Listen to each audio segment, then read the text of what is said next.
ಇನ್ನೊಬ್ಬ ಪೂಜ್ಯ ಗುರುಗಳಾಗಿರ್ತಕ್ಕಂಥ ಶ್ರೀ ಶಿವಲಿಂಗ ದೇವರು ಜಂಜರವಾಡ ಅವರು ತಮ್ಮನ್ನು ಉದ್ದೇಶಿಸಿ 2 ಹಿತನುಡಿಗಳನ್ನು ಹೇಳಬೇಕು ಅಂತೇಳಿ ಅವರನ್ನು ನಾನು ಎಲ್ಲರ ಪರವಾಗಿ ಕೇಳಿಕೊಳ್ತೇನೆ.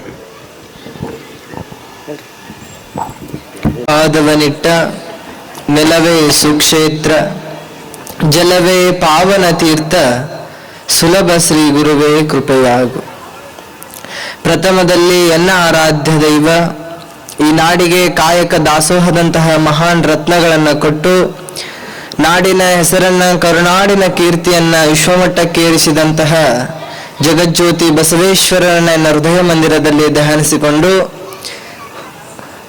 ಅದ್ವೈತ ಸಾಮ್ರಾಟ ಹುಬ್ಬಳ್ಳಿ ಪುರಾಧೀಶ ಸದ್ಗುರು ಸಿದ್ಧಾರೂಢರನ್ನ ಹೃದಯ ಮಂದಿರದಲ್ಲಿ ಧ್ಯಾನಿಸಿಕೊಂಡು ವೇದಿಕೆಯ ಮೇಲೆ ಪಾವನ ಸಾನ್ನಿಧ್ಯವನ್ನು ಅಲಂಕರಿಸಿರ್ತಕ್ಕಂತಹ ನಮ್ಮ ನಿಮ್ಮೆಲ್ಲರಿಗೂ ದರ್ಶನ ಆಶೀರ್ವಾದ ಭಾಗ್ಯಗಳನ್ನು ನೀಡ್ತಿರ್ತಕ್ಕಂತಹ ಗುರುದೇವರ ಪಾದಗಳಲ್ಲಿಯೂ ಎಲ್ಲ ಪರಮ ಪೂಜ್ಯರ ಪಾದಾರವಿಂದಗಳಲ್ಲಿಯೂ ಶರಣಾರ್ಥಿಗಳನ್ನು ಸಲ್ಲಿಸಿ ಈ ಪವಿತ್ರವಾದ ಸತ್ಸಂಗ ಕಾರ್ಯಕ್ರಮಕ್ಕಾಗಿ ಮನೆಯ ಅಂಗಳವನ್ನ ತೊರೆದು ಆಧ್ಯಾತ್ಮದ ಅಂಗಳಕ್ಕೆ ಧಾವಿಸಿ ಬಂದಿರತಕ್ಕಂತಹ ಎಲ್ಲ ತಾಯಂದಿರಲ್ಲೂ ಮಕ್ಕಳಲ್ಲೂ ಶರಣರಲ್ಲೂ ಶರಣಾರ್ಥಿಗಳು.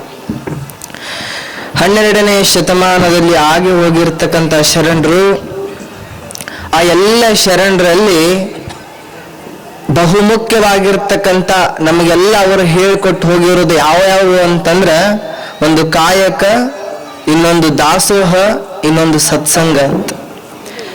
ಯಾವಾಗ ನಾವು ಮಹಾತ್ಮರ ಗುರುಗಳ ವಾಣಿಗಳನ್ನ ಕೇಳ್ತೀವೋ, ಅವರು ಹೇಳಿದಂಗ ನಾವು ನಡ್ಕೊಳ್ತೀವಲ್ಲ, ಆವಾಗ ನಮ್ಮ ಜೀವನಕ್ಕೆ ಒಂದು ಅರ್ಥ ಸಿಗ್ತದ ಅಂತ ನಾವು ಇಂಥ ಸತ್ಸಂಗಗಳನ್ನ ಮಾಡ್ಕೊಂತ ಬರೋದು.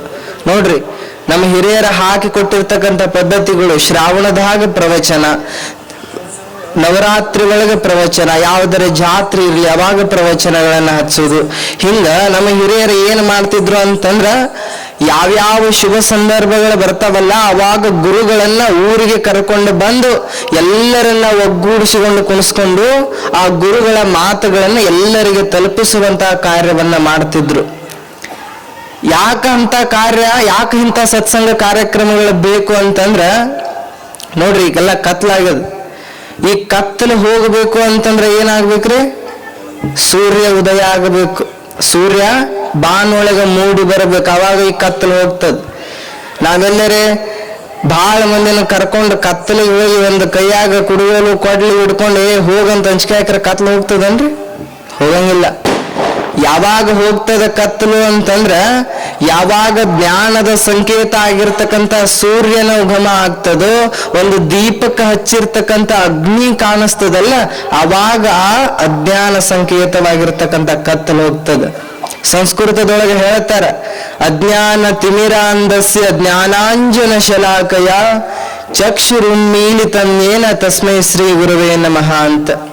ಅಜ್ಞಾನ ಸ್ವರೂಪ ಆಗಿರ್ತಕ್ಕಂಥ ನನ್ನ ಅಂಧಕಾರವನ್ನ ತೊಲಗಿಸಿ ಅಜ್ಞಾನದಿಂದ ಕೂಡಿರ್ತಕ್ಕಂಥ ನನ್ನ ಮನಸ್ಸಿನಲ್ಲಿ ಜ್ಞಾನದ ದೀಪವನ್ನ ಹಸ್ತಕ್ಕಂಥ ಸದ್ಗುರುವೇ ನಿನಗೆ ನನ್ನ ಶರಣಾರ್ಥಿಗಳು ಅಂತ ಅವರು ಬೇಡ್ಕೊಳ್ತಾರ. ಅಂತ ಪವಿತ್ರವಾಗಿರ್ತಕ್ಕಂಥ ಸದ್ಗುರುವಿನ ಮಾತುಗಳನ್ನ ಆಲಿಸ್ತಕ್ಕಂಥ ಭಾಗ್ಯ ನಮ್ಮ ನಿಮ್ಮದು. ಪೂಜ್ಯರ ಬಂದಾರ ಅಂತಂದ್ರೆ, ನೀನೊಲಿದು ಪಾದವನಿಟ್ಟ ನೆಲವೇ ಸುಕ್ಷೇತ್ರ, ಜಲವೇ ಪಾವನ ತೀರ್ಥ ಅಂತ ಹೇಳ್ತಾರ. ಅಂದಂಗ ಈ ನೆಲ ಜಲ ಎಲ್ಲವೂ ಸಹಿತ ಅನಾದಿ ಕಾಲದಿಂದಲೂ ಮಹಾನ್ ಸತ್ಪುರುಷರ ಆಗಿ ಹೋಗಿರ್ತಕ್ಕಂಥ ನೆಲ.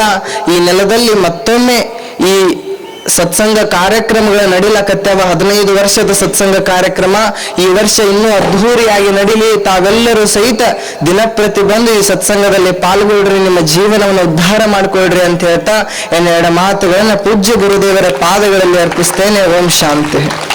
ಇಲ್ಲಿ